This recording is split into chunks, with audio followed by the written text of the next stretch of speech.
Hello বন্ধুরা, আশা করি আপনারা সকলে ভালো আছেন। এই ভিডিওতে দেখব কিভাবে বিকাশ অ্যাকাউন্টের ব্যালেন্স চেক করবেন।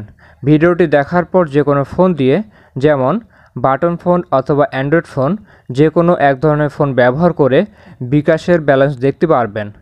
বিকাশের ব্যালেন্স বের করা প্রত্যেক বিকাশ গ্রাহকের জানা থাকা প্রয়োজন, কারণ কেউ আপনার বিকাশ নাম্বারে টাকা পাঠালে কত টাকা পাঠালো কিংবা টাকাটি আমাদের বিকাশ অ্যাকাউন্টে ঢুকেছে কি না সেটা যাচাই করার জন্য বিকাশের ব্যালেন্স বের করার নিয়ম জানা থাকা প্রয়োজন।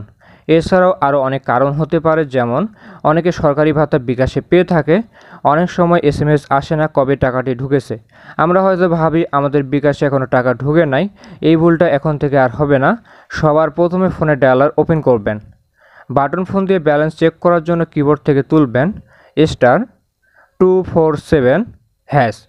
সবার প্রথম কাজ এই কোডটি তুলবেন। আপনি যেই ফোন ব্যবহার করুন না কেন, কোডটি তোলার পর ফোনে দুটো সিম লাগানো থাকলে যে সিম দিয়ে বিকাশ এখন খোলা আছে ওই সিম দিয়ে ডায়াল করবেন। আমার সিম 1-এ বিকাশ খোলা আছে, তাই সিম 1 দিয়ে ডায়াল করছি। ডায়াল করার পর অনেকগুলো অপশন দেখতে পারবেন।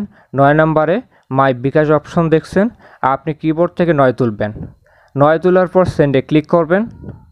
সবার প্রথমে রয়েছে চেক ব্যালেন্স, আপনি এই অপশনটি সিলেক্ট করবেন। সিলেক্ট করার জন্য কিবোর্ড থেকে 1 তুলবেন, তারপর সেন্ডে ক্লিক করবেন। এবার আপনার বিকাশের পিনটি বসাবেন। বিকাশের পিনটি বসানোর পর সেন্ডে ক্লিক করবেন। তারপর দেখতে পারবেন আপনার বিকাশে কত টাকা আছে। আমার বিকাশের ব্যালেন্স দেখতে পাচ্ছেন 34 টাকা 24 পয়সা। তো বন্ধুরা, এভাবে আপনারা বিকাশের ব্যালেন্স বের করতে পারবেন।